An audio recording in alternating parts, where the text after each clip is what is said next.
वसुदेवसुतं देवं कंसचाणूरमर्दनं देवकी परमानन्दं कृष्णं वन्दे जगद्गुरु गुरुर्ब्रह्मा गुरुर्विष्णु गुरुर्देवो महेश्वर गुरु साक्षात् परब्रह्म तस्मै श्री गुरुवे नमः। नारायणं नमस्कृत्यं नरं चैव नरोत्तमं देवीं सरस्वती व्यासं ततो जयमुदीरये ततो जयमुदीरये।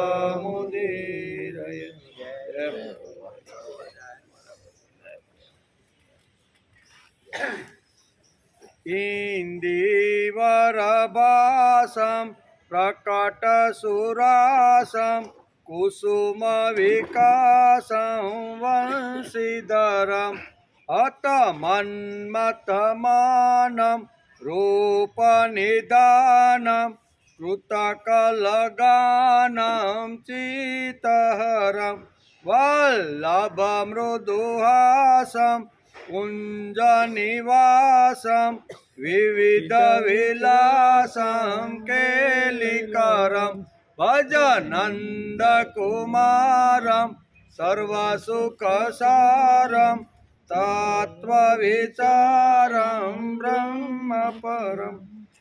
ઇન્દિવરભાસમ પ્રકટ સુરાસમ, જેમની નીલકમલ સમાન કાંતિ છે, પવિત્ર રાસ રસને જેમણે પ્રગટ કર્યો છે, પુષ્પ સમાન વિકસિત રહે છે, મુરલી જેણે હાથમાં ધારણ કરેલી છે, કામદેવના દર્પને દૂર કર્યો છે, રૂપના ભંડાર મધુર ગાયન દ્વારા મન મોહી લે છે। ભગવાન સુરીલી બંસરીમાંથી જ્યારે સૂર છોડે ને ત્યારે બધાના મન મોહી લે છે, જેને મધુર હાસ્ય પ્રિય લાગે છે, કુંજોમાં વિવિધ પ્રકારની લીલાઓ જેણે કરી છે, તેવા સર્વ સુખોના સારભૂત પરબ્રહ્મ સ્વરૂપ નંદકુમાર શ્રી કૃષ્ણને તત્વ જાણીને ભજો એમ વલ્લભાચાર્ય પોતાના આ સ્તોત્રમાં લખે છે।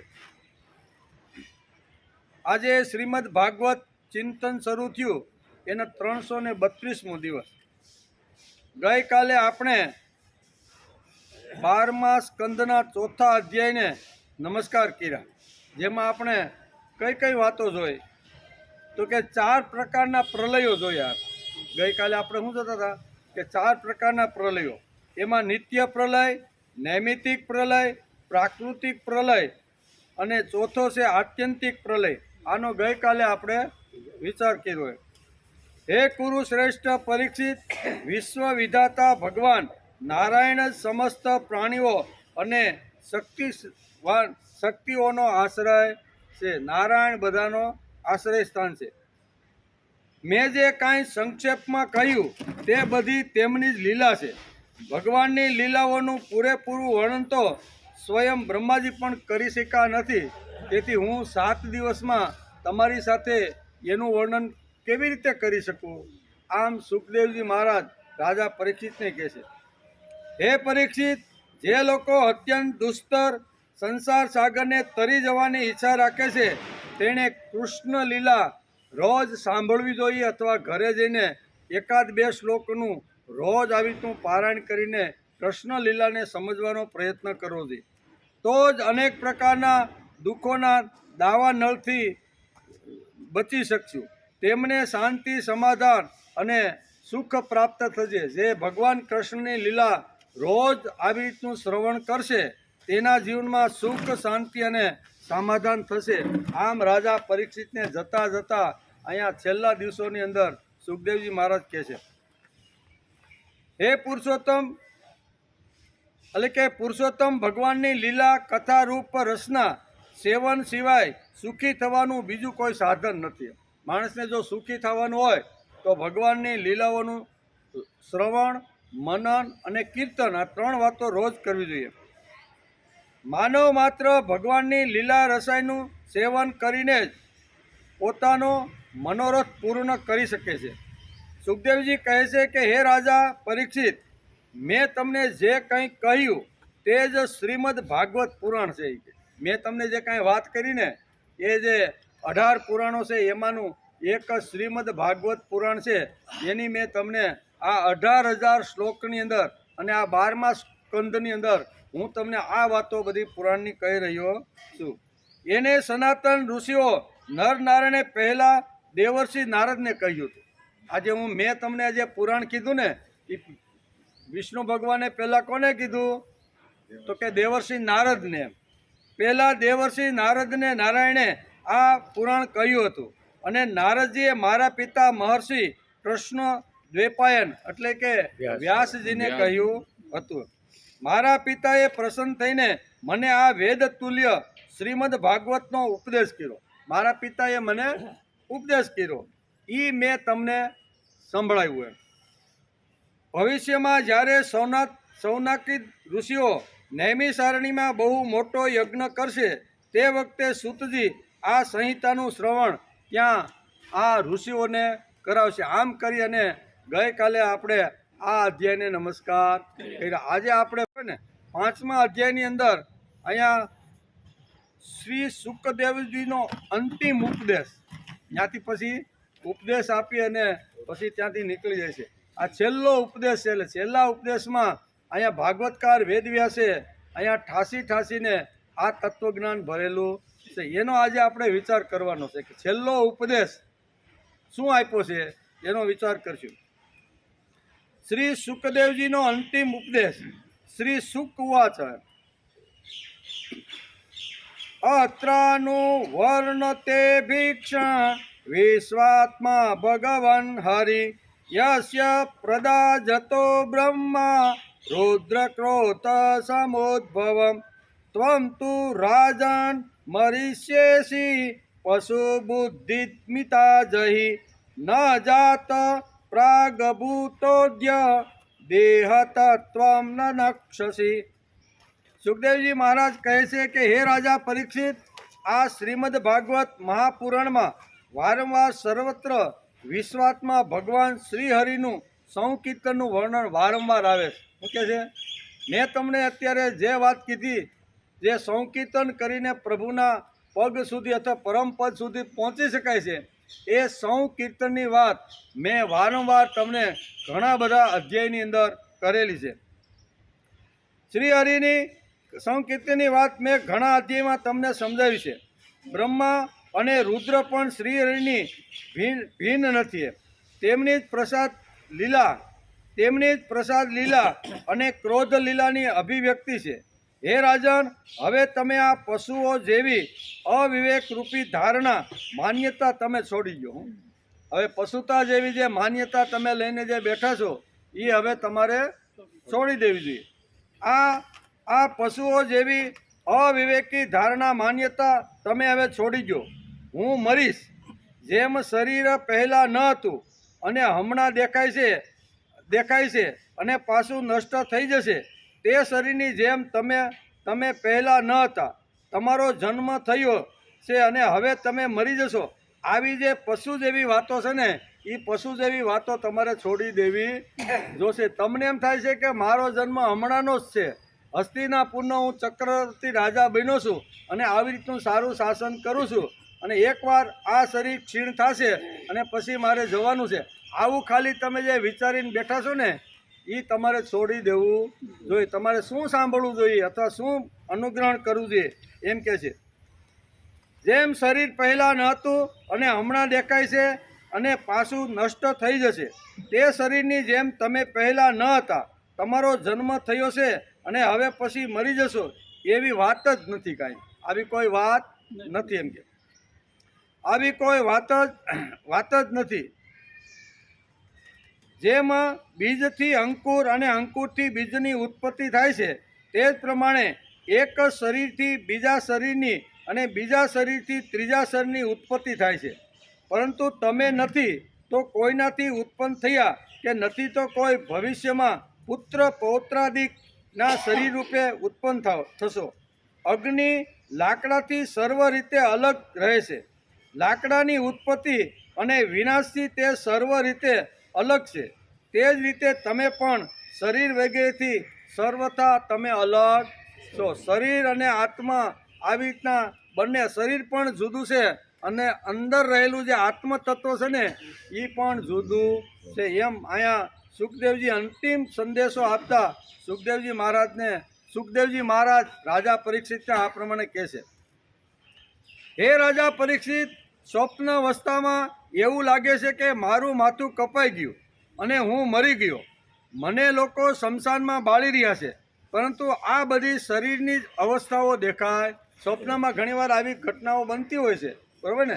તો અહીં કહે છે કે મને બાળી રહ્યા છે, પરંતુ આ બધી શરીરની અવસ્થાઓ છે, આત્માની નહીં. એમ આત્મા તો અમર છે, બરોબર? એને અગ્નિ બાળી શકતો નથી, પાણી એને ભીંજવી શકતો નથી, પવન એને સૂકવી શકતો નથી. આવો જે આત્મા છે એ આત્માની વાત નથી. આત્મા તો અમર છે, એને કોઈ બાળી શકતું નથી, કોઈ તપાવી શકતું નથી, કોઈ સૂકવી શકતું કે કંઈ કરી શકતું નથી. આ બધી જે અવસ્થાઓ છે એ બધી શરીરની અવસ્થાઓ છે. શરીર જન્મે તે ધીમે ધીમે મોટો થાય છે, યુવાન થાય છે, વૃદ્ધ થાય છે અને પછી મરી જાય છે. આ બધી અવસ્થાઓ કોની છે? શરીરની. આત્માની કોઈ અવસ્થા નથી. એમ સુખદેવજી મહારાજ રાજા પરીક્ષિતને અંતિમ અધ્યાયની અંદર આ વાતો એને સમજાવે છે. આત્માની નહીં, એટલે કે દેખનારો તો તે બધો અવસ્થાઓથી ભિન્ન, જન્મ મૃત્યુથી રહિત અને શુદ્ધ બુદ્ધ પરમાત્મા રૂપ જ છે. જેમ ઘડો ફૂટી જવાથી આકાશ અગાઉની જેમ અખંડ રહે છે, પરંતુ ઘટાકાશની નિવૃત્તિ થતાં લોકોને એવું લાગે છે કે આકાશમાં ભળી ગયું.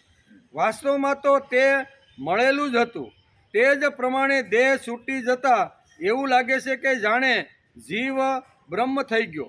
વાસ્તવમાં તો તે બ્રહ્મ હતો જ. એમ જીવ તો કેવો હતો? અમર. અને બ્રહ્મ તો હતો જ. એમ બ્રહ્મ તો હતો જ. તેની અબ્રહ્મતા તો પ્રતીતિ પાત્ર હતી. મન જ આત્માને માટે શરીર, વિષય અને કર્મોની કલ્પના કરે છે અને તે મનની સૃષ્ટિ રચે છે. માયા એટલે કે અવિદ્યા વાસ્તવમાં જીવ માટે સંસાર ચક્રમાં પડવાનું કારણ માયા જ છે.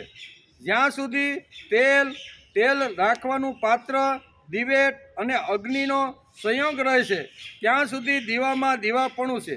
તે જ રીતે જ્યાં સુધી આત્માનો કર્મ, મન, શરીર અને એમનામાં રહેલા ચૈતન્ય ભાસ સાથે સંબંધ રહે છે ત્યાં સુધી તેને જન્મ મૃત્યુના ચક્રાઓમાં ભટકવું પડે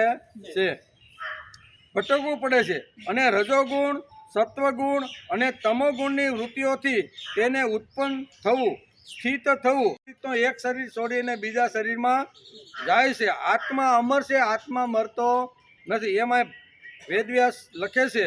અને અંતિમ આ અધ્યાયની અંદર સુખદેવજી મહારાજ રાજા પરીક્ષિતને આ સંદેશો આપે છે: હે રાજા પરીક્ષિત, પરંતુ જેમ દીવો બુજાઈ જતા તત્વરૂપ તેજનો વિનાશ થતો નથી, તે જ પ્રમાણે સંસારનો નાશ થઈ જવા છતાં પણ સ્વયં પ્રકાશ આત્માનો નાશ થતો નથી. આત્મા તો અમર છે, એનો નાશ ક્યારેય થતો નથી.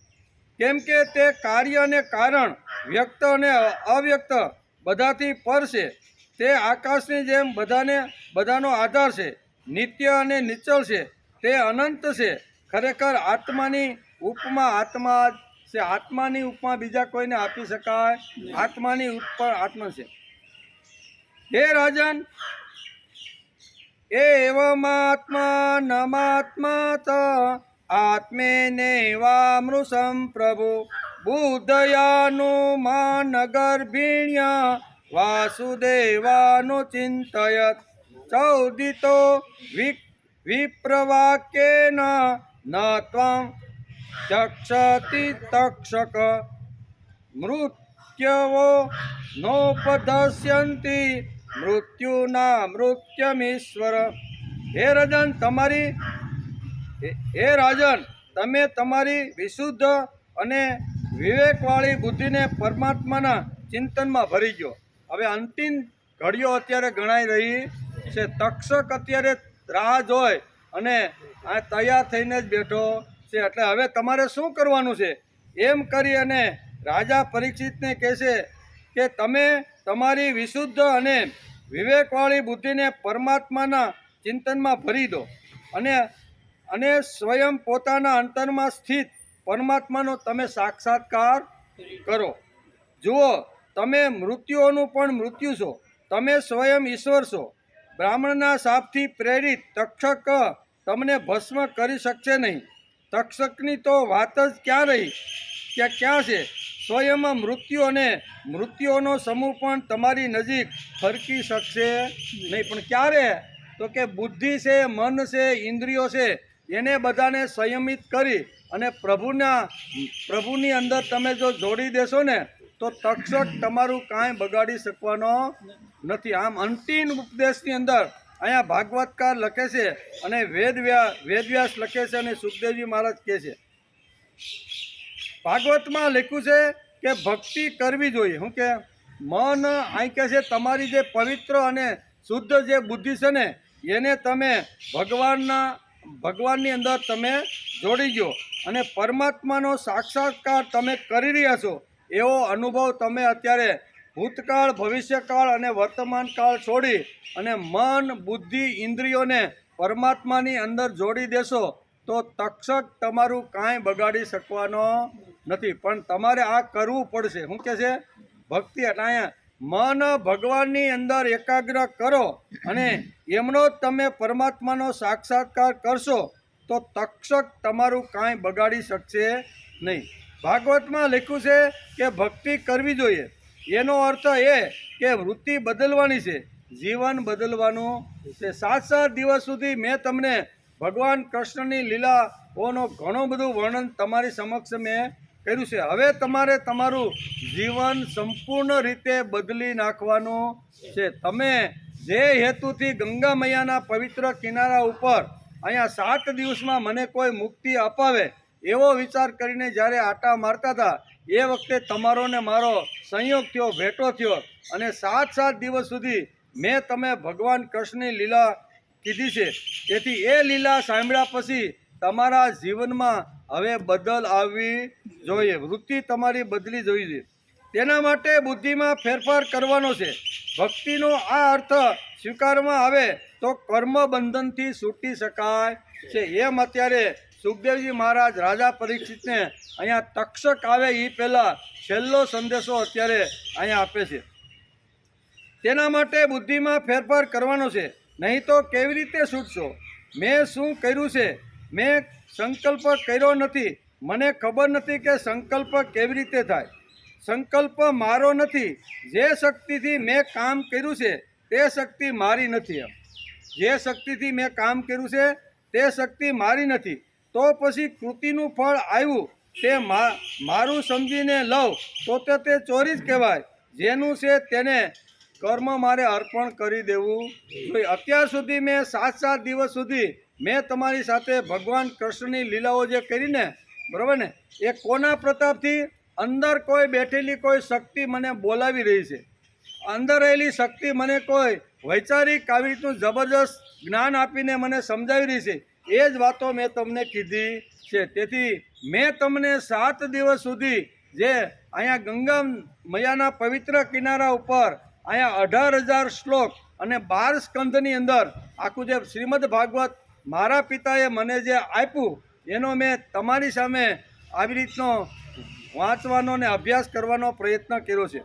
હે રાજા પરીક્ષિત, વ્યક્તિનું સમગ્ર જીવન સમર્પણાત્મક થાય છે ત્યારે તેનો કર્મબોધ ભગવાન પોતે ઉપાડી લે.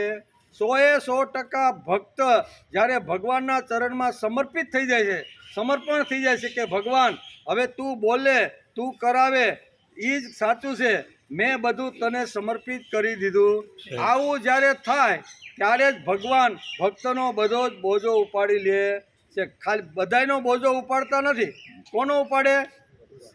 સમર્પણ 100% સમર્પિત જીવન થઈ જાય તો એવા જે સમર્પિત થયેલા જે ભાગવતો છે એનું વર્ણન ભાગવતકારે બહુ સરસ રીતે ભાગવતની અંદર કરેલું છે કે ભગવાને કોનો કોનો બોજો ઉઠાવ્યો, ભગવાને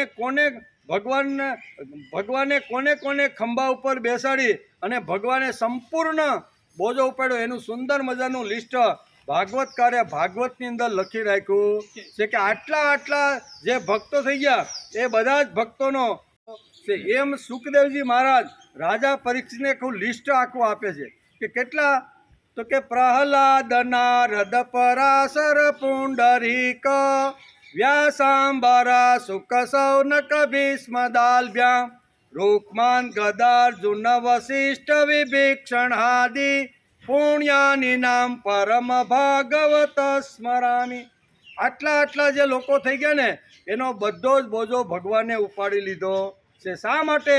તો કે એ બધા જે ભક્તો થયા ને, ઋષિઓ જે થયા ને, એણે સંપૂર્ણ પોતાનું જીવન ભગવાનને સમર્પિત કરી દીધું હતું. થોડું ઘણું કર્યું હોય તો ભગવાન બોજો ઉપાડે નહીં. નહીં આ તે ઘણી બધી દ્રૌપદીઓ આજે હાંક મારે છે પણ ભગવાન આવ્યા ખરા? ઘણી બધી દુઃખના સમયે જ્યારે એકદમ દુઃખ જ્યારે આવે ત્યારે ઘણા લોકો યાદ કરે છે. પ્રહલાદ જેવા પણ ઘણા બધા યાદ કરે છે, પણ પ્રહલાદને જે ભગવાને વારંવાર ખભા ઉપર બેસાડી અને બધા દુઃખોનો નષ્ટ કરી નાખ્યો, તો એનું કારણ શું છે કે પ્રહલાદ સંપૂર્ણ રીતે ભગવાનને સમર્પિત થઈ ગયો હતો. સંપૂર્ણ જીવન રામ સિવાય બીજું કાંઈ નહીં.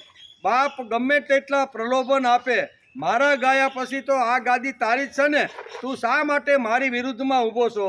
અને ત્યારે કહેશે કે બાપા તમે જે ઊભા છો ને એ ખોટી જગ્યા ઉપર ઊભા છો. તમારે ખરેખર અંદર રહેલી જે શક્તિ છે એ શક્તિને ઓળખવી જોઈએ, એ શક્તિને જાણવી જોઈએ, અને એ જ શક્તિ મને આ બધું કરતી એવો અનુભવ તમારે કરવો જોઈએ. ત્યારે કહેશે કે આવી અદૃશ્ય શક્તિને હું માનતો નથી. હિરણ્યકશિપુ શું કહે છે? તું જે અદૃશ્ય શક્તિની જે વાત કરે છે ને એ શક્તિ મને માન્ય નથી. હું તો અત્યારે જોઉં ને એ બધું માન્ય કરું છું ભાઈ. આવી અદૃશ્ય શક્તિની તું જે વાત કરે છે એ વાત મને માન્ય. કહેવાનો અર્થ કે પ્રહલાદે સંપૂર્ણ જે કાંઈ એનું જીવન છે એ રામની અંદર સમાવી દીધું હતું. તેથી જ્યારે પ્રહલાદને અગવડ એના પિતાએ જ્યારે ઊભી કરી ત્યારે ભગવાન એને ફૂલના હળવાની જેમ બધું એને સંભાળી લે છે. ત્યાં કહે છે કે હે રાજા પરીક્ષિત, તમે તમારી વિશુદ્ધ બુદ્ધિ ભગવાનના ચરણે તમે ધરી ગયો. શું કહે છે? તમારી જે વિશુદ્ધ બુદ્ધિ છે ને એ એકવાર તમે ભગવાનના ચરણે ધરી દો. ભગવાન તમારો બોજ ઉપાડી લે. હું ભગવાનને આપણો બોજ ઉપાડવો હોય તો ભગવાન ઉપાડે કે નહીં? આપણે ઘણી વાર દર્શન આપીને કે આપણે જૂના કાળની વાત, અત્યારની નથી, પણ જૂના કાળની અંદર જ્યારે એક ગામથી બીજે ગામ જવાનું હોય અને પતિ પત્ની સાથે હોય, એકાદું બાળક હોય, બરાબર ને, થોડોક માથે ખભા ઉપર થોડોક સામાન પણ થેલામાં ભર્યો હોય, અને એક ગામથી બીજા ગામના પસાર થતા હોય ત્યારે પત્ની પાસે ઘણો વજન હોય છે. ત્યારે પતિ શું કહે છે કે લાવ તારાથી આ વજન ઉપડશે નહીં. એક આ ખભા ઉપર ને એક ખંભો થેલામાં, અને છોકરાની આંગળી પકડીને બધા જાય છે, અને બેન તો શાંતિથી બધું કુદરતને જોતી જાય છે. એનું કારણ શું છે કે બેન સંપૂર્ણ રીતે પતિને સમર્પિત થઈ ગયા છે. જે પતિને સમર્પિત થઈ જાય એ સ્ત્રીનો બોજો જેમ પુરુષ ઉપાડે છે, એમ ભક્ત ભગવાનને જો સમર્પિત થઈ જાય તો 100% ભગવાન એનો બોજો ઉપાડે કે નહીં? આજે કળયુગની અંદર પણ બોજો ઉપાડે કે નહીં? લાય આપને ખબર હોય કે આપણે હાલી શકતા નથી તો એકાદો થયેલો પરાણે આપણા કાખમાં નાખીને આપણે ઉપાડીએ, એને હાવ ફ્રી કરી દઈએ. કારણ એ છે 100% સમર્પિત થયેલું જીવ છે. એમ ભક્ત ભગવાનને 100% સમર્પિત થઈ જાય તો ભગવાન બધો જ બોજો ઉપાડે છે. એકવાર જીવન સમર્પણાત્મક થાય છે ત્યારે તેનો કર્મબોજ ભગવાન પોતે જ ઉપાડે છે. પછી અર્પણ કરવાની જરૂર નહીં પડે. કેમ કે કોને અર્પણ કરવું? મેં તો બધું સમર્પણ ભગવાનને કરી દીધું છે, પછી મારે અર્પણ કરવાની વાત જ ક્યાં રહી? હે રાજા પરીક્ષિત, ભગવાન પોતે જ તેને ઉપાડે છે. આવી આ એક ભક્તિની પંક્તિ છે. બ્રહ્મદેવને પણ આ જ શંકા હતી કે કર્મ અપરિહાર્ય છે, તેના લીધે સુખ દુઃખ આવી જશે, તેનાથી છૂટવું કેમ? જે વખતે નાભી કમળમાંથી ભગવાન વિષ્ણુએ સમુદ્રની અંદરથી જ્યારે પ્રગટ કર્યા બ્રહ્માજી ચારે બાજુ જોવા લાગ્યા કે હવે મારે શું કરવાનું છે. ત્યારે ભગવાનને બે હાથ જોડીને કહે છે કે તમે મને શા માટે પ્રગટ કર્યો? ત્યારે ભગવાન કહે છે કે તમારે આ સૃષ્ટિનું સર્જન કરવાનું છે. બ્રહ્માજી કહે છે કે આટલો મોટો ભાર ઉપાડવાની મારી તાકાત નથી. આટલા મોટા બ્રહ્માંડને સર્જન કરવું, એની અંદર પથ્થરથી શરૂઆત કરીને દેવ સુધીના માણસોને ઊભા કરવા, અને એની અંદર આજે કાંઈ સંકલ્પ વિકલ્પ બધા ઊભા કરવા, એ કાંઈ મારું કામ નથી. એને પણ આવી રીતની શંકા ગઈ. એમ સુખદેવજી મહારાજ રાજા પરીક્ષિતને કહે છે. અને ત્યારે ભગવાન એને કહે છે કે એકવાર તમે કામની તો શરૂઆત કરો. સૃષ્ટિની અંદર માનવને સર્જવાનું તમે એકવાર કામ કરવાનું છે. અને એમાં કાંઈ જો અગવડ આવશે ને તો હું તમારો જે કાંઈ બોજ છે અથવા તમારી સમસ્યા છે ને એ સમસ્યા બધી હું ઉઠાવી લઈ. આમ જ્યારે બ્રહ્માજીને ભગવાન વિષ્ણુએ કીધું ત્યારે બ્રહ્માએ સૃષ્ટિની સર્જન કરવાની શરૂઆત કરી. અહીંયા ભાગવતકાર વેદવ્યાસ લખે છે અને સુખદેવજી મહારાજ કહે છે કે બ્રહ્મદેવના મનની અંદર પણ આ શંકા હતી કે આટલો મોટો બોજ હું કેમ ઉઠાવી, આટલો મોટો આખું સર્જન કરવું, અને પછી જે જગ્યાએ જેને મૂકવાના છે, જે રીતે સર્જન એ બધું કરવાનું હોય તો ઘણું બધું કામ આવી રીતનું અઘરું પડે. તેથી કહે છે કે એકવાર કામની શરૂઆત કરો, મારી અંદર તમે મન પરો અને મારું સ્મરણ કરતાં કરતાં સૃષ્ટિનું જો સર્જન કરશો અને એમાં જો કાંઈ તમને અગવડ આવશે ને તો એ બધો જ બોજો હું ઉપાડી લઈશ અને તમને યોગ્ય માર્ગદર્શન આપીશ. બ્રહ્મદેવને પણ આ જ શંકા હતી કે કર્મ અપરિહાર્ય છે, એના લીધે સુખ દુઃખ આવી જશે, તેમાંથી છૂટવું કેમ? તેનો એક જ જવાબ ભાગવતકાર વેદવ્યાસ આપે છે કે તેમાંથી છૂટવા માટેનો એક જ રસ્તો છે, અને એ રસ્તો એટલે ભક્તિ. કયો?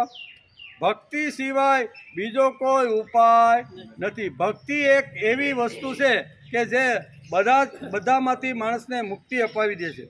આમ ભાગવતકારે લખ્યું છે, કર્મમાંથી છૂટવા માટે વિકાસવાદનું કપિલનું જે સાંખ્ય તત્વજ્ઞાન છે તે તેમણે ઉપાડ્યું છે. એકવાર તમે કામે લાગો, અગવડ આવશે અને એમાં જો કાંઈ મુશ્કેલી પડશે ને તો એ ઉપાડવા માટે હું તૈયાર છું. આમ વારંવાર અત્યારે અહીંયા સુખદેવજી મહારાજ જતાં અહીંયા શું કહેવાય પરીક્ષિતને આ રીતનો ઉપદેશ આપે છે.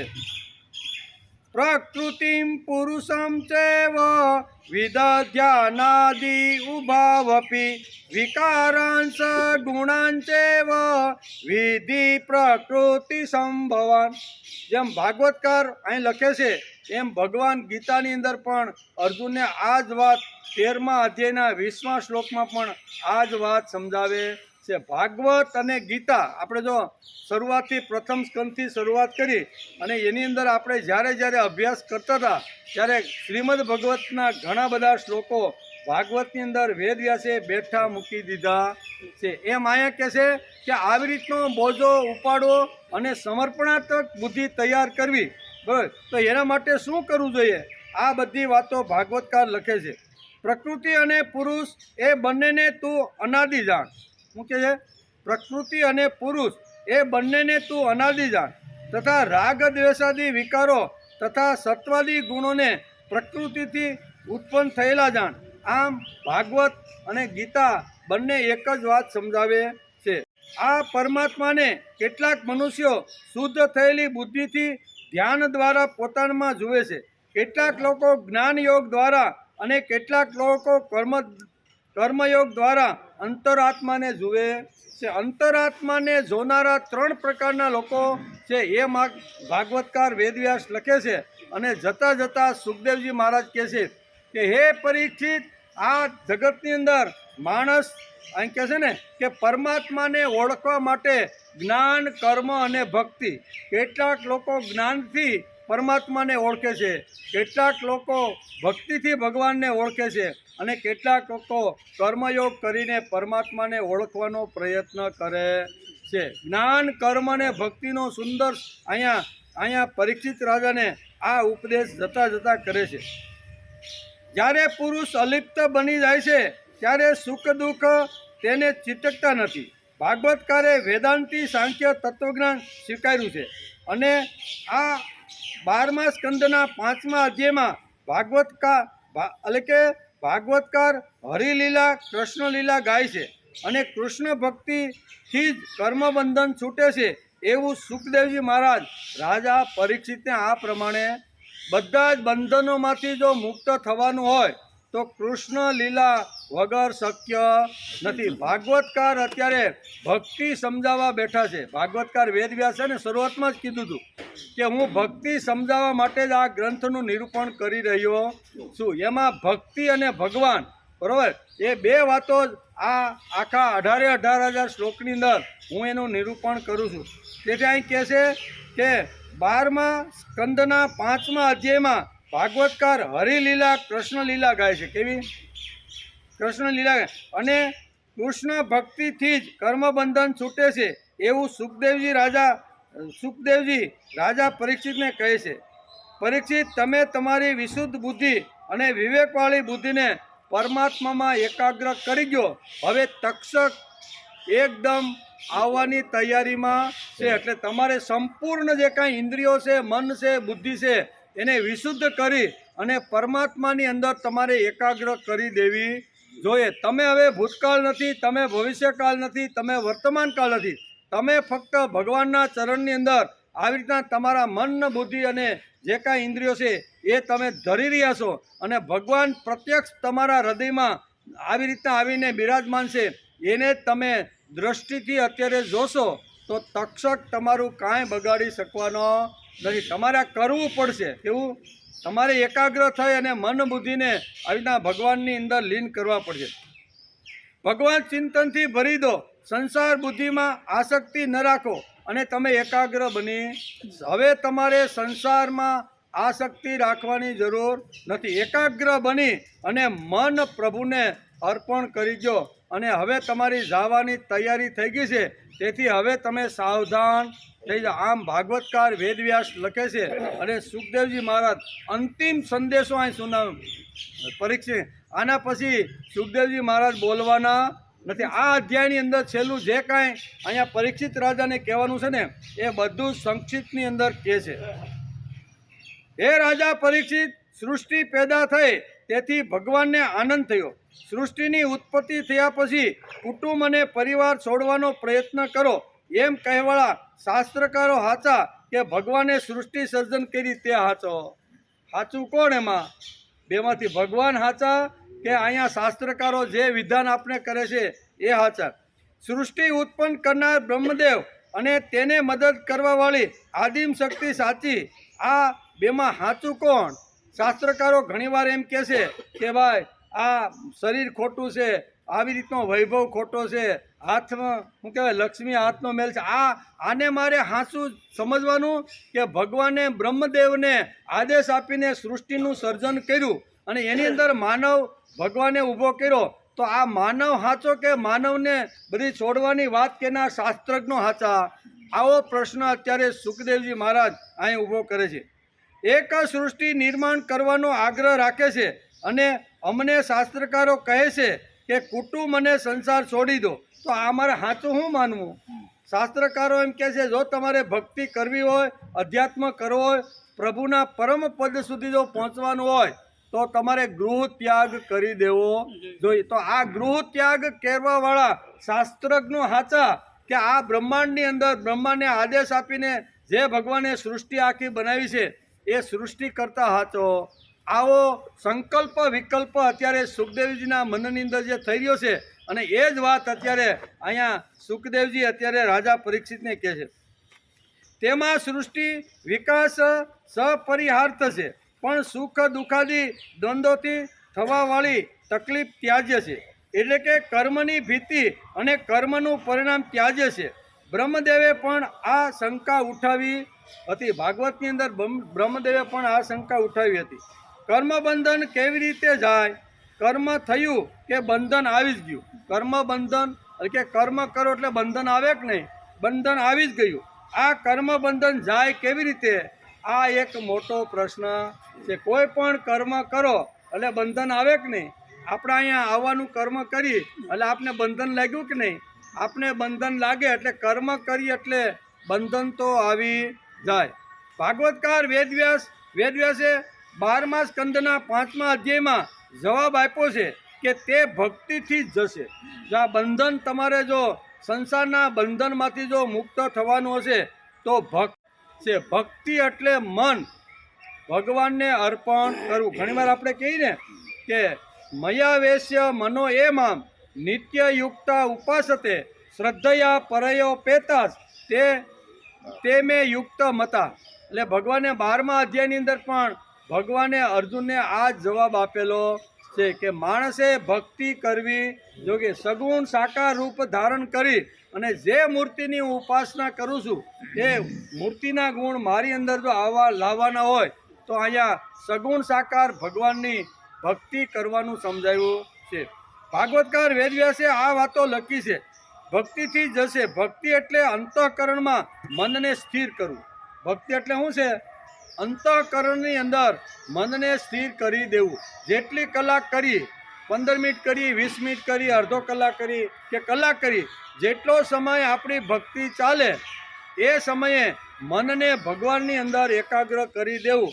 આનું નામ ભક્તિ છે. એટલે કે ને કે મન અને બુદ્ધિ તું મને અર્પણ કરી દે, બીજું મારે કાંઈ જોતું નથી. એટલે મન અને બુદ્ધિ ભગવાનને આપવાના.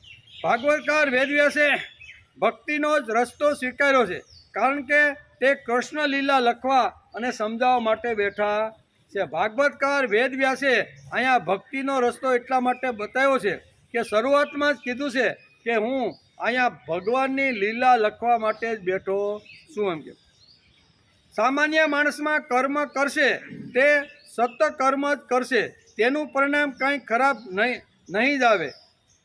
જે વિચારવંત છે તે ભક્તિની દ્રષ્ટિથી વિચારશે કે કરવાવાળો હું નથી, અંદર કોઈ શક્તિ કામ કરતી રહેલી છે. અંદર કોઈ શક્તિ કામ કરે છે, તેથી હું બોલું છું, ખાઉં છું, જાઉં છું, આવું છું, વિચારું છું. જે કાંઈ છે એ કોના લીધે છે? કે અંદર રહેલો જે પરમાત્મા છે, અંદર રહેલી જે શક્તિ છે ને એ શક્તિ મને હલાવે છે, એ શક્તિ મને બોલાવે છે, એ જ શક્તિ મને કામ કરવાની પ્રેરણા પણ અંદર રહીને આ બધી અંદર રહેલી શક્તિ આપે છે. તેથી જેની શક્તિથી હું કામ કરું છું એમાં જે કાંઈ ફળ મળે ને એ એના જ ચરણે ધરી દેવું તો માણસ અહીંયા કર્મથી મુક્ત એટલે કે બંધનમાંથી મુક્ત થઈ જાય છે. પ્રશ્ન અહીંયા હતો ને કે શાસ્ત્રકારો કીધું એ સાચું કે ભગવાને આખું બ્રહ્માંડ રચીને બ્રહ્મદેવને કીધું કે તમે સૃષ્ટિનું સર્જન કરો. એકવાર સૃષ્ટિનું સર્જન થઈ ગયા પછી શાસ્ત્રકારો એમ કહે છે કે ભાઈ તારે જો ભક્તિ કરવાની હોય, અધ્યાત્મ ક્ષેત્રમાં આગળ વધવાનું હોય, ધાર્મિક બનવાનું હોય તો તારે ગૃહનો ત્યાગ કરી દેવો જોઈએ. એકવાર આમ શાસ્ત્રકારો કહે છે અને બીજી બાજુ ભગવાન પોતે જ આવી રીતનું સૃષ્ટિ સર્જનનો આગ્રહ બ્રહ્માજી પાસે રાખે છે. તો આ બેમાં સત્ય કોણ, સાચા કોને માનવા? ત્યારે અહીં ભાગવતકાર એનો વચ્ચેનો રસ્તો બતાવે છે. બંને સાચા છે, બરાબર ને? ભગવાન નારાયણે જે બ્રહ્માને આદેશ આપ્યો અને કે સૃષ્ટિનું સર્જન કરો એ પણ સત્ય છે. અને શાસ્ત્રકારો કહે છે કે ભાઈ જો ભક્તિ કરવાની હોય તો તમે ગૃહ ત્યાગ કરો. એટલે અહીંયા બે વાતો સમજાવી છે કે આપણે જે કાંઈ કર્મ કરીએ એટલે ફળ આવ્યા વગર રહે નહીં. કાં તો સારું કર્મ કર્યા હોય તો સારા કર્મ, અને ખરાબ કર્મ કર્યું હોય તો કર્મ કરીએ એટલે ફળ તો આવે ને આવે. પણ એ ફળ આવ્યા પછી તારે એ ફળ છે એ પ્રભુના ચરણે ધરી દેવાનું છે. શા માટે ધરવાનું છે? કે મેં જે કાંઈ કર્મ કરીને એની અંદર જે કાંઈ ફળ આવ્યા છે એ મારી શક્તિથી આવ્યા નથી. અંદર બેઠેલી કોઈ શક્તિ છે, તેથી હું બધું જ કામ કરું છું, વ્યવહાર કરું છું, સંસાર કરું છું, કમાવા માટે જાઉં છું, ઓફિસે જાઉં છું. એનું કારણ શું છે? કે અંદર પરમાત્મા બેઠા છે અને એ આપણે બધું જ કામ કરાવતા રહેલા છે. તેથી એનું મહત્ત્વ અહીં ભાગવતકારે ગાયું છે કે કર્મ બંધનમાંથી છૂટવા માટેનો એક જ રસ્તો છે કર્મ છોડી શકવાનો. ગૃહનો ત્યાગ કર્યો તો ગંગા નદીના કિનારે જઈને ઝૂંપડી બાંધીને એમાંથી ધીમે ધીમે મેલ બાંધશે ને એમાંથી 5-7 શિષ્યોને મૂંડશે બધું કરે કે નહીં? આના કરતાં ત્યાં મોટો સંસાર શરૂ થઈ જવાનો. માણસ કર્મ કર્યા વગર રહી શકવાનો નથી. ઘર છોડે તો પણ કર્મ તો એની જોડે જ આવે છે.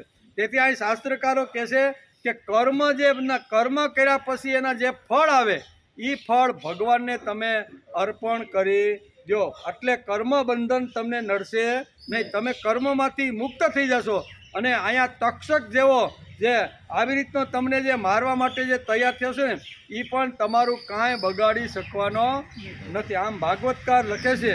અને વેદવ્યાસના જે સુખદેવજી મહારાજ છે એ આવી રીતના અંતિમ શબ્દોમાં કહે છે.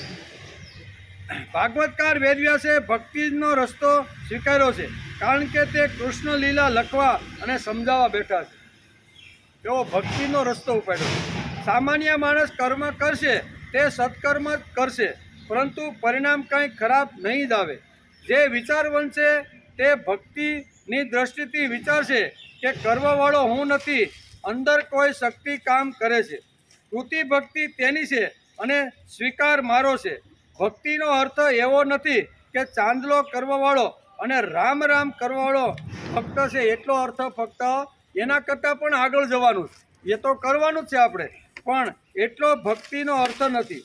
ભક્તિ કેવળ કૃતિ નહીં, એક વૃત્તિ છે. સામાન્ય લોકોનો કર્મ કલેશ ભક્તિથી ઓછો થઈ જશે એમ ભાગવતકાર વેદવ્યાસ લખે છે. અને સુખદેવજી મહારાજ રાજા પરીક્ષિતને જતા જતા આ તત્વજ્ઞાન સમજાવતા જાય છે. ભગવાનના જુદા જુદા વૈભવો છે. કેવા? ભગવાનનો વૈભવ જુદા જુદા. બુદ્ધિનો વૈભવ છે તે સુખદેવજીને ખબર છે. તેનું કારણ તે ભગવાનની પાસે ગયા છે અને તેમની પાસે બેઠા છે. એટલે ભગવાનનો વૈભવ કેવો છે એ ભગવાનનો વૈભવ અહીંયા ભાગવતકાર વેદવ્યાસ લખે છે કે સુખદેવજી મહારાજ ભગવાનની પાસે ગયા છે, ભગવાનનો વૈભવ એણે જોયો છે. અને ભગવાનનો બુદ્ધિનો વૈભવ જોયા પછી અહીંયા પરીક્ષિત રાજાને કહે છે કે તમે હવે એકદમ સાવધાન થઈ જાઓ. સાવધાન થઈને તમારે શું કરવાનું છે? તો કે તમારી શુદ્ધ અને વિવેકવાળી બુદ્ધિને પરમાત્માના ચિંતનથી ભરી દો. જે આવી રીતના ભગવાનની પાસે ગયા હોય અને ભગવાનની બુદ્ધિનો વૈભવ જોયો હોય એ જ અહીં બુદ્ધિનું વર્ણન અહીંયા શું કહે છે સુખદેવજી કરી શકે. જેણે જોયું હોય તો સાક્ષાત્કાર કરો. એકવાર પરમાત્માનો સાક્ષાત્કાર જો તમને થઈ જશે તો તક્ષક તમારું કાંઈ બગાડી શકવાનો નથી. આમ અત્યારે ભાગવતકાર કહે છે. ભગવાનના જુદા જુદા વૈભવ છે, બુદ્ધિનો વૈભવ છે, તે સુખદેવજીને ખબર છે. એનું કારણ તે ભગવાનની પાસે ગયા છે, તેમની પાસે બેઠા છે. તેથી સુખદેવજી રાજા પરીક્ષિતને કહે છે કે તમારી વિશુદ્ધ અને વિવેકવાળી બુદ્ધિને પરમાત્મામાં જોડી દો. સુખદેવજીને ભગવાનનો બૌદ્ધિક વૈભવ અને માનસિક વૈભવ ખબર છે. તે આપણે માન્ય કરવું જ પડશે. શાસ્ત્રકારો ઉપર થોડોક તો વિશ્વાસ આપણે તાળા ઉપર આપણે રાખી. બહારગામ જઈને ત્યારે અલીગઢનું તાળું મારીને જાય અને ચાવી ભેગા લેતા જાય. એ ચાવી ઉપર અને તાળા ઉપર આપણે વિશ્વાસ છે કે નહીં? કે 2-5 દિવસ હું ગામડે જાઉં છું તો આ તાળું મારીને જાઉં છું તો મારા ઘરને કંઈ વાંધો આવશે? જો તાળા ઉપર વિશ્વાસ હોય, ડ્રાઈવર ઉપર વિશ્વાસ હોય, આ બધા વિશ્વાસની આ વાત આપણે ઘણીવાર કરી, તો ભગવાનને જેણે આવી રીતના શાસ્ત્રો લખ્યા છે એના ઉપર વિશ્વાસ નહીં રાખવાનો? રાખવો જ પડે. કાંઈ સુખદેવજી મહારાજ ઉપર આપણે વિશ્વાસ રાખવો પડે કે એણે જે પરીક્ષિત રાજાને જે કાંઈ ઘટનાઓ અથવા જે કાંઈ ભક્તિની સમજણ આપી છે એ 100% સાચી જ હોવી જોઈએ. સુખદેવજીએ ભગવાનને જોયા છે. અમે તો સામાન્ય જીવ છીએ, છતાં અમને પણ લાગે છે કે ભગવાને અમારી સાથે સંબંધ બાંધ્યો. અમે તો સામાન્ય છીએ. સુખદેવજી તો ડાયરેક્ટ ભગવાનની પાસે બેઠા હશે અથવા એને જોયા હશે, એની પાસેથી જ્ઞાન પ્રાપ્ત કરીને બધું કરીને. આપણે તો સામાન્ય માણસો થઈ, છતાંય ભગવાને આપણી સાથે સંબંધ બાંધ્યો કે નહીં? આપણા જેવા સામાન્ય લોકો સાથે પણ ભગવાને સંબંધ બાંધ્યો છે અને એ તોડ્યો નથી. 70, 80, 90, 100 વર્ષ સુધી જે માના ગર્ભની અંદર હતા ને અકળામણ થતી હતી, અનુમાન છે. શું છે? આ બધા અનુમાન કરે છે, પણ આવ્યા પછી કોઈને ખબર નથી કે માના ગર્ભમાં કેટલું દુઃખ હતું. પણ બધા અનુમાન કરે છે કે માના ગર્ભની અંદર એટલી કાળજાળ ગરમીની અંદર જેમ બકડિયાની અંદર જેમ આપણે શાક સંભારા શેકતા હોય ને એવી રીતે અંદર આવી શું થાય છે. અને એ વખતે જીવ અકળાઈ જાય છે અને અકળાણા પછી જીવ કહે છે કે હે ભગવાન, તમે મને આમાંથી જો છોડાવો ને તો હું તમને ક્યારેય ભૂલીશ નહીં. સતત જ્યાં સુધી શ્વાસોશ્વાસ ચાલશે ને ત્યાં સુધી હું તમને સતત યાદ કરતો. ભગવાન કે એમ હું તને અહીંથી મુક્ત કરું તો તું મને ભૂલીશ નહીં ને? ના ભગવાન, હું તમને વચન આપું છું, કોલ આપું છું, અને કહેતા હોય તો લખીને સહી કરી દો કે 90 વર્ષ સુધી કે 100 વર્ષ સુધી જીવાડો ત્યાં સુધી હું તમને ભૂલીશ નહીં. તમને યાદ કરીને જ પછી મારા કર્મની શરૂઆત કરીશ. ભગવાન કે કાંઈ વાંધો નહીં, તું જો આટલું મને વચન આપતો હોય તો હું પણ તને એક વચન આપું છું. તું જ્યાં આમ કરાર કરીને જીવ જ્યારે માના ઉદરમાંથી જ્યારે બહાર નીકળે છે અને પછી શું કે તું જ્ઞાન હું અહીંયા, હવે આપણે કાંઈ છે નહીં. તેથી ઘણીવાર લોકો કહે ને, આપણે ગામડામાં જ્યારે ભક્તિ ફેરીમાં જાય, કોઈને ઘરે બેઠા હોય ત્યારે વાત કરતા હોય ને, ત્યારે એમ કહે છે કે ભાઈ ક્યાંથી આવો છો? આપણે કે હળવેજ કે ભાઈ અમે સુરતથી આવી છીએ. કેટલા દી રોકાવાના છો? તો કે 3 દી તમારા ગામમાં રોકાવાના. શું કરવાના છો? તો કે ભગવાનની વાતો કરવાના છે. જેની પાસે ભગવાનની સારી વાતો હતી હશે એ સાંભળશું, અને અમારી પાસે સારી વાતો હતી કહેશું. આમ કરીને હવે જ્ઞાન પ્રાપ્ત કરવાનું છે. શું તમે જ્ઞાન આવી રીતનું આપવા આવ્યા છો? અમે કોઈ જ્ઞાન આપવા આવ્યા નથી, પણ તમારી સારી વાતો અમે. તો કે ભાઈ તમે રોજ અમે સાંભળી છીએ કે 2 દિવસ થઈ ગયા તમે રોજ ઉઠતી વખતે ભગવાનને યાદ કરો, જમતી વખતે યાદ કરો, રાત્રે સૂતી વખતે યાદ કરો, અને રોજ તમે આવી 2 દિવસથી અમારા ગામમાં તમને જોઈ રહ્યા છીએ. અને અમે તો અમારા 70 વર્ષ થઈ ગયા, તો 70 વર્ષમાં ઉઠતાની આપને સાંભળવા મળે. અને એ વખતે આપણે ગર્ભની અંદર ભગવાને જે જીવને કોલ આપેલો છે ને, એ કોલના દર્શન આપણને થાય. ભગવાને કોલ આપ્યો છે કે તું જ્યાં સુધી જીવને, તું મને યાદ કર ન કર, મારા બારામાં ગંદી વાત કર, ગાળો આપને, તો મેં તો તને કોલ આપ્યો છે ભાઈ. તું જ્યાં સુધી જીવીશ ને ત્યાં સુધી મારે તને સંભાળવાનો છે. સંભાળે છે કે નહીં? આપણે સવારે યાદ કર્યા વગર સીધા જનાવરને જેમ નાઈને ખાઈને આપણે ખેતરે વ્યા જાય તો પણ ભગવાન સંભાળે કે નહીં? અને નાયા પછી શાંતિથી ભગવાનની પાસે બેસી ભગવાનને યાદ કરી, ભગવાન પ્રત્યેની કૃતજ્ઞતા વ્યક્ત કરી, ભગવાન તે મને માન આવી કાલાવાલા કરી તો પણ આપણે ભગવાન સંભાળે છે. અને પેલો નથી કરતો એને પણ સારી રીતે ભગવાન સંભાળે છે. તો ભગવાનને યાદ કરવાનું શું ભાઈ?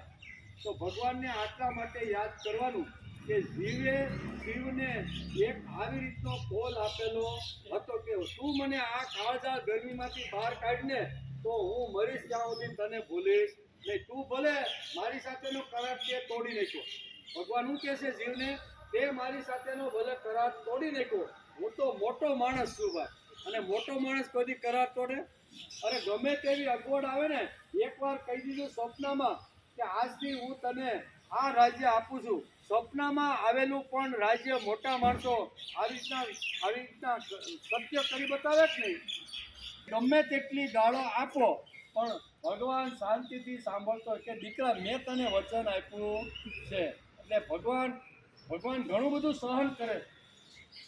બરાબર? પાંડુરંગ શાસ્ત્રી એક દર્શનાંત આપે છે કે એક બાપને 4 દીકરા. 4 દીકરામાંથી પાંડુરંગ શાસ્ત્રી કે એકવાર એક ઝૂંપડામાં હું મળવા માટે ગયો, એટલે એમાં એ બાપ ફરિયાદ કરતા હતા ને એ બહુ સારો છે, મારું માને છે. દીકરા આવી રીતના થયા છે જે ઊંધે અથવા ખોટે રસ્તે છે, મારું કાંઈ માનતા નથી. ત્યારે અંદરથી ભગવાન અવાજ આપે. શું આપે? કે તારે તો એક દીકરો તો 25% તો સારું છે ને, એટલું 25% તો તારું માને છે ને. આ યદુકુળમાં તો મારું કોઈ માન્યું નથી, છતાંય હું હસતો રમતો કિલોલ કરતો તારી સામે ઊભો છો કે નહીં? શું કે છે? યદુકુળની અંદર એક પણ છોકરાએ મારી એક પણ વાત માની નથી. તને 25% તો પરિણામ છે કે નહીં? છે ને? અને માણસે 25% પરિણામ હોય ને તો હસતા રમતા બોલા જેમ નથી કરતા ને કંઈ યાદ કરવાની બહુ જરૂર નથી, પણ હસતા રહ્યો, ખીલતા રહ્યો, કિલોલ કરતા રહ્યો. ભગવાન કહે છે એકેય દીકરો મારું માનતો નથી, છતાંય હું સીધા. હવે 12મા સ્કંદના 5મા અધ્યાયમાં સુખદેવજી અત્યારે છેલ્લો ઉપદેશ અત્યારે રાજા પરીક્ષિતને આપી રહ્યા છે કે હવે સાવધાન તમે થઈ જાઓ. થોડા સમય પછી તક્ષક આવશે, એ પહેલાં તમારે સાવધાન થઈને શું કરવાનું છે એ બધી શિખામણ અત્યારે અહીંયા પરીક્ષિત રાજાને આપે છે કે હે રાજન, તમે તમારી વિશુદ્ધ અને વિવેકવાળી બુદ્ધિને પરમાત્માના ચિંતનમાં ભરી દો અને સ્વયં પોતાના અંતરમાં સ્થિત પરમાત્માનો તમે સાક્ષાત્કાર કરો. હવે તમારે આડી અવળી નજર રાખવાની, દ્રષ્ટિ રાખવાની કોઈ જરૂર નથી. બધી ઇન્દ્રિયોને એકત્રિત કરી, મન બુદ્ધિ ઇન્દ્રિયો અને બધી જ ઇન્દ્રિયોને એકત્રિત કરી અને પરમાત્મામાં જોડી અને તમે સાક્ષાત્કારી બની જાઓ. સુખદેવજીને ભગવાનનો બૌદ્ધિક વૈભવ અને માનસિક વૈભવ ખબર છે, તે આપણે માન્ય કરવું જ પડશે. સુખદેવજીએ ભગવાનને જોયા છે. અમે તો સામાન્ય જીવ છીએ, છતાં અમને પણ લાગે છે કે ભગવાને અમારી સાથે સંબંધ બાંધ્યો છે. ભગવાન સમાનતા હોય ત્યાં સુધી સંબંધ થાય, સમાન હોય ત્યાં સુધી સંબંધ થાય. ભગવાન અને આપણી વચ્ચે કઈ સમાનતા છે? કોઈ પ્રકારની સમાનતા આપણી અંદર, છતાંય ભગવાને આપણી જોડે સંબંધ રાખ્યો છે. એમ કે ભગવાનની પાસે બુદ્ધિનો અને મનનો અજોડ વૈભવ છે. ભગવાનને આપણી પાસેથી કંઈ અપેક્ષા નથી, છતાંય ભગવાને આપણી જોડે જે સંબંધ માના પેટની અંદર જે શું કહેવાય એણે જે કરાર કર્યા હતા અથવા શબ્દ આપ્યો હતો, એ શબ્દ અત્યારે ભગવાન પાળી રહ્યા છે. છતાં આપણા ઉપર ભગવાન પ્રેમ કરે છે અને ભગવદીય પ્રેમ કહેવાય છે. આવો પ્રેમ મહાપુરુષે આપણા ઉપર કર્યો છે. મહાપુરુષો સંતો જે છે ને એ આપણા ઉપર મા જેવો જ પ્રેમ કરતા રહેલા છે. આવો પ્રેમ સંતો મહાપુરુષોએ કર્યો. આપણી પાસેથી કોઈ અપેક્ષા નથી, તે છતાં તમે અમારા ઉપર પ્રેમ કરો છો.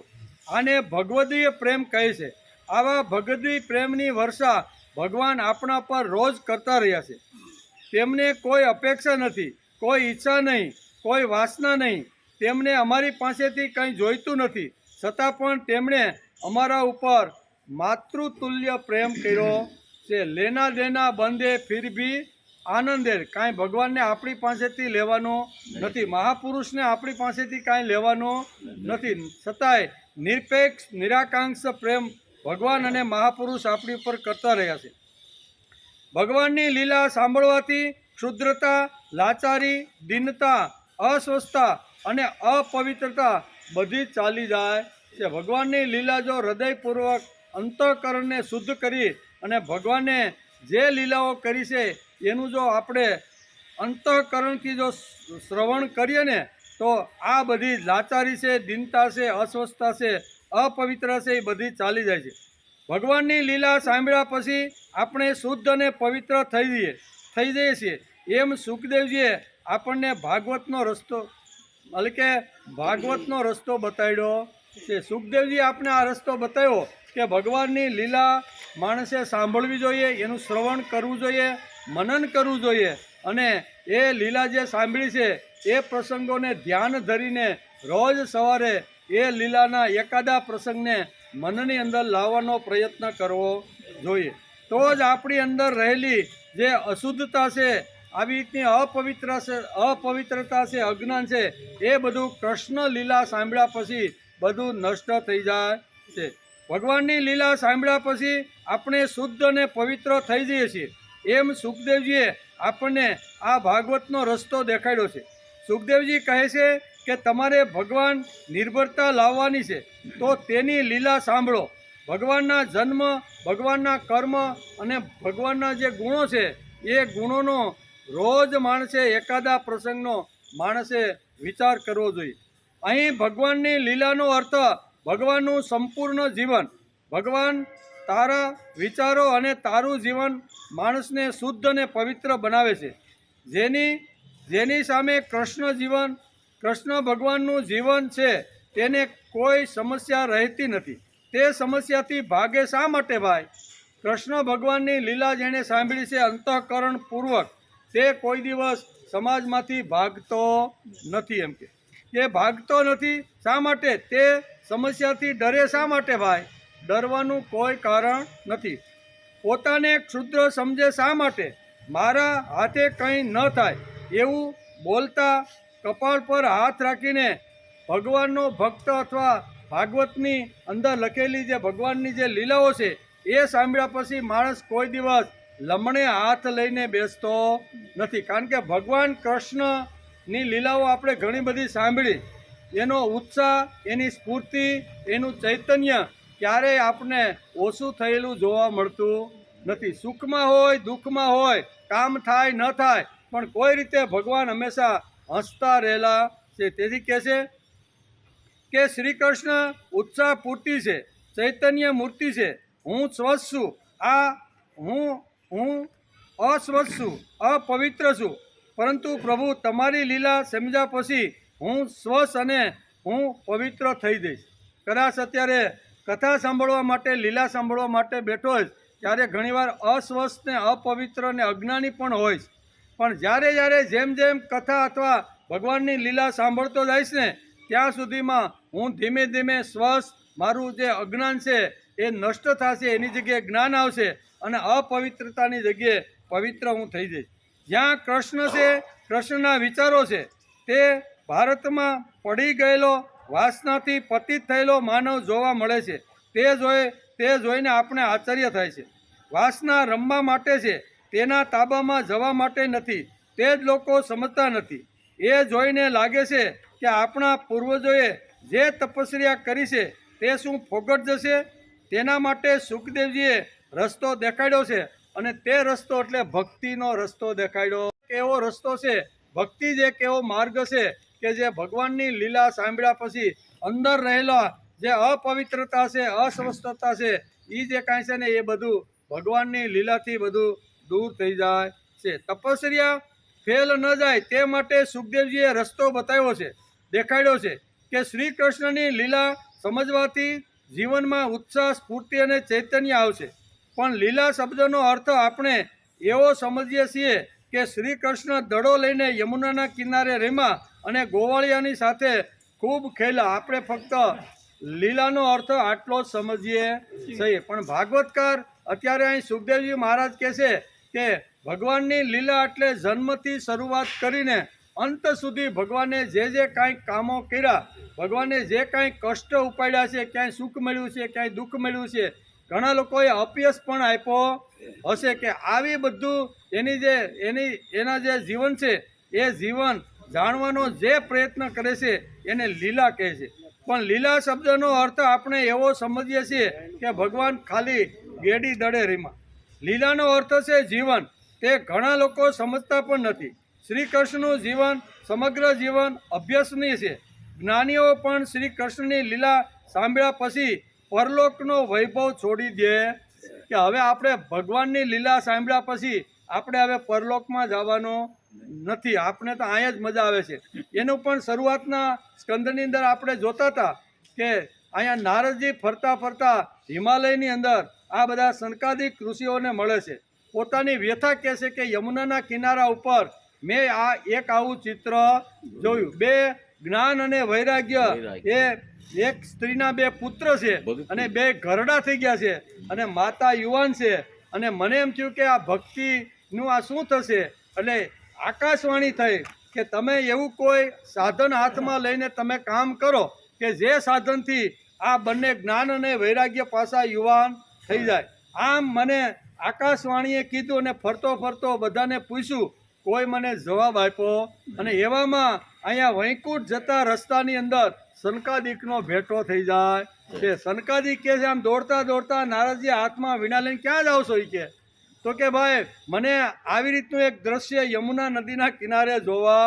એટલે ભગવાન વૈકુંઠમાં જાય અને નારાયણને પૂછીશ કે કળિયુગની અંદર અથવા ધરતી ઉપર આવી રીતનું એક ચિત્ર હતું અને એણે મને સાધન એક કીધું છે, પણ કયા સાધનથી આ દુઃખ જાય એ કંઈ કીધું નથી. તેથી સાધન કયું છે એ સમજવા માટે હું અત્યારે દોડતો દોડતો વૈકુંઠમાં જાઉં છું. સનકાદિકજીએ એને પાસે બેસાડ્યા અને પછી કીધું એ સાધન એટલે અહીંયા ભાગવતની કથા. આ એક સાધન એવું છે કે ગમે તેવો ઘરડો થઈ ગયેલો હોય છે ને, બરોબર, તો એ પણ યુવાન બની જશે. જ્ઞાન અને વૈરાગ્યને યુવાની લાવવા માટે એક જ રસ્તો છે અને એ રસ્તો એટલે શ્રીમદ ભાગવત. અહીંયા નારદજી અત્યારે સનકાદિકને કહે છે કે આ ઊંઘની અંદર, આળસની અંદર પડેલા આ બે યમુનાના કાંઠે મેં બેને જોયા. મને એમ થયું કે આને વેદના વિચારો એના કાન પાસે નાખું અને જો એ યુવાન બની જાય તો સારું.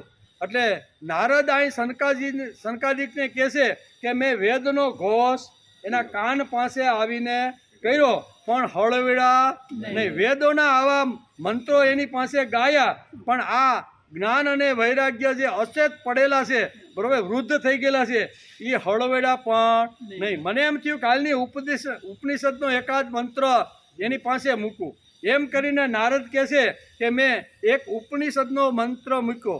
પૂર્વન નેવે હિ કર્માણી જીજી વિશેષતાઉં સમાહ એવમ તઈ નાન્યથેસ્તી ન કર્મ લિપ્યતે નરે. આવો મેં ઉપનિષદનો મંત્ર એની પાસે મૂક્યો તો થોડાક આમ હળવેળા હોય ને એવું મને લાગ્યું. પછી મેં ઘણી બધી ઉપનિષદો સિવાય બીજા બધા બ્રહ્મસૂત્રને ઘણી બધી વાત કરી, પણ એ ઊભા થયા થોડા ઘણા હળવેળા, પણ ઊભા થયા નહીં. એટલે મારું બધું ફેલ ગયું ને મને વિચાર આવ્યો કે આટલું કરવા છતાં જ્ઞાન અને વૈરાગ્ય જાગતા ન હોય તો એ સાધન મને આકાશવાણીએ કયું કીધું છે. તેથી દોડતો દોડતો હું વૈકુંઠમાં ભગવાન વિષ્ણુ પાસે જઈ અને એને આ પ્રશ્ન કરવાનો.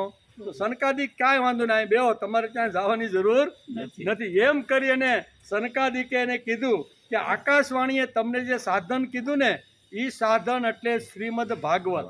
આ ભાગવત જો તમે ગંગા મૈયાના પવિત્ર કિનારા ઉપર એની પાસે બેસીને જો કરશો ને તો જ્ઞાન અને વૈરાગ્ય જે બુઢ્ઢા થઈ ગયા છે ને એ ફરીથી પાછા જાગૃત થશે. પછી એને આખી વિધિ બતાવી, ક્યાં કરો, કેવી રીતનું કરવું, કેવા ઋષિઓને બોલાવવા, કેવી રીતનું એની આ બધું કર્મકાંડ બધું બતાવે. કહેવાનો અર્થ કે અહીંયા ભાગવતકાર વેદવ્યાસ આપને આ બધું સમજાવે છે કે ભગવાનના પ્રથમ સ્કંદથી જે શરૂઆત થઈ ભાગવતની અને 12મા અંતિમ સ્કંદ સુધી જે ભગવાનની અને મહાપુરુષો અને ઋષિઓના જે કાંઈ વિષયો અથવા જે કાંઈ પ્રસંગો આવ્યા છે ને એ આપણા બધા માટે ભાગવતો છે. ભાગવત એટલે ભગવાનના બની ગયેલા અને આ બધી વાત કરે છે.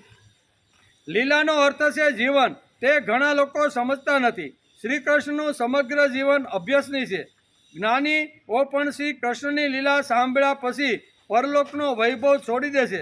વૈભવ એને તુચ્છ લાગે છે. તેથી અહીંયા કહેશે કે જે વખતે અહીંયા ભાગવતની શરૂઆત યમુના નદીના કે ગંગા નદીના કિનારા ઉપર જ્યારે અહીંયા નારદ શરૂ કરે છે એ વખતે અહીંયા બ્રહ્મલોકની બધા દેવતાઓને અહીંયા બધા આવે છે અને બધા એમ કહે છે કે આ ભાગવતની જગ્યાએ અમે તમને આવી રીતનું આપી તો એ બધું તમે મને શું કીધું એણે અમૃત આપી. અમૃતની વાત આપણે બધી ભાગવતમાં કે અમે આની જગ્યાએ તમને અમૃત આપી તો આ ભાગવત કથા તમે અમને આપો. આવો જ્યારે અહીંયા દેવતાઓએ જ્યારે અહીંયા નારદજીને કીધું ત્યારે નારદજી કહે છે ભાઈ આનું વજન તમારે આ અમૃત કરતાં પણ આની કિંમત વધારે છે. કહેવાનો અર્થ કે અહીંયા કહે છે કે લીલાનો અર્થ જીવન છે. ઘણા લોકો સમજતા નથી.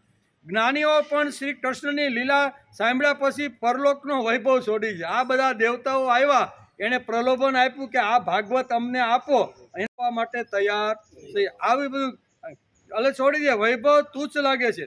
શ્રી કૃષ્ણ લીલા સાંભળ્યા પછી તેમને કોઈ પણ વૈભવનું આકર્ષણ લાગતું નથી.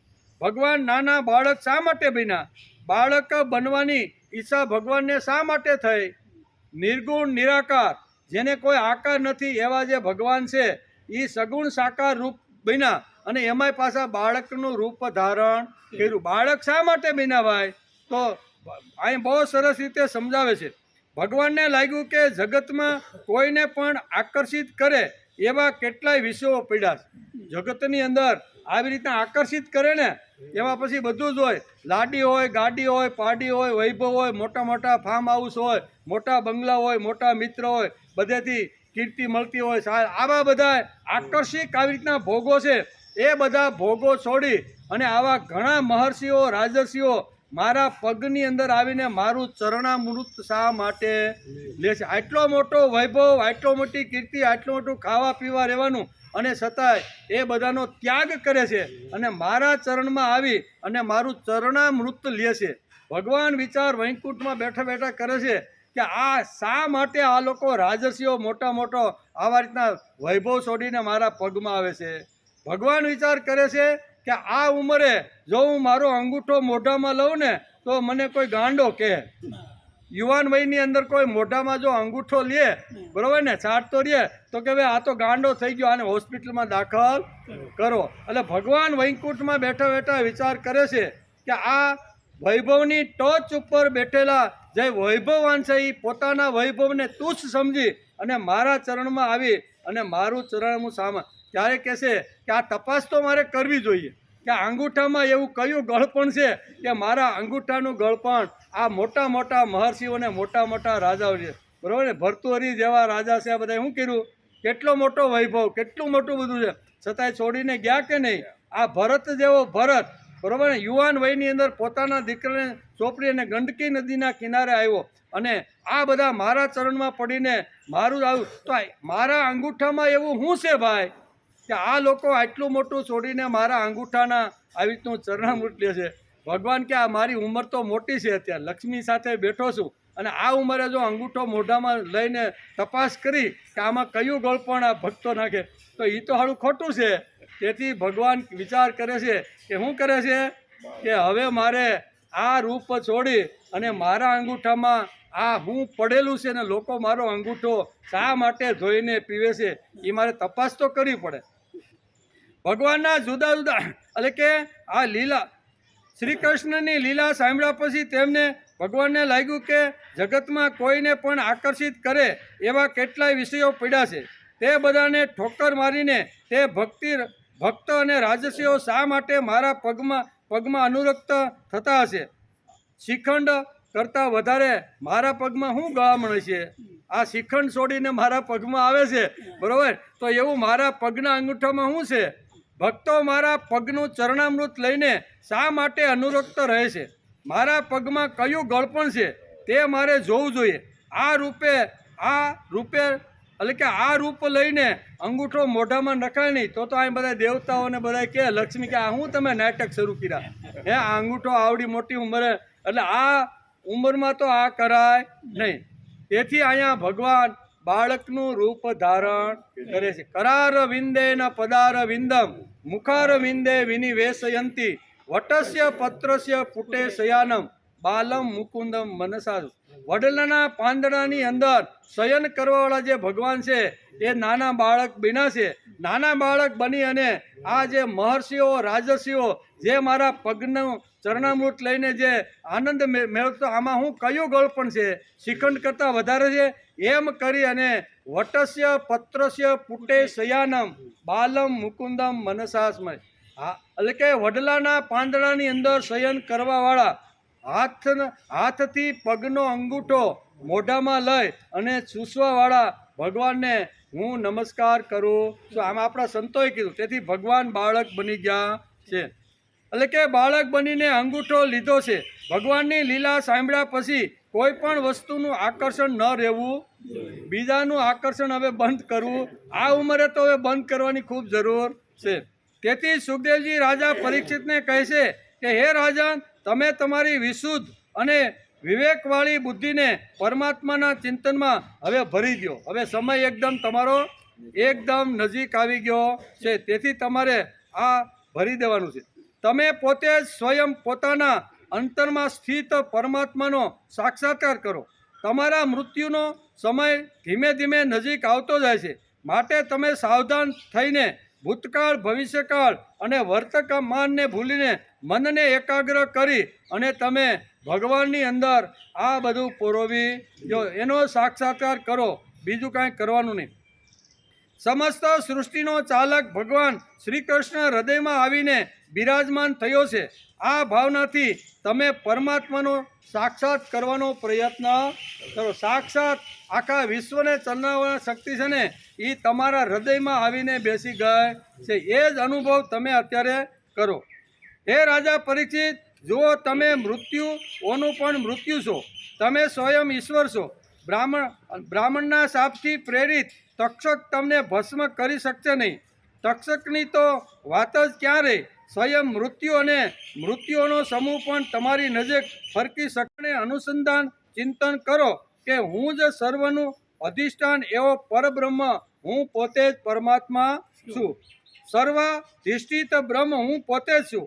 આ પ્રમાણે તમે તમારી જાતને તમારા વાસ્તવિક અભિન્ન અનંત અખંડ અને સ્વરૂપમાં તમે સ્થિત થઈ જાઓ. એમ છેલ્લા શબ્દોની અંદર અત્યારે પરીક્ષિત રાજાને અહીંયા સુખદેવજી કહે છે.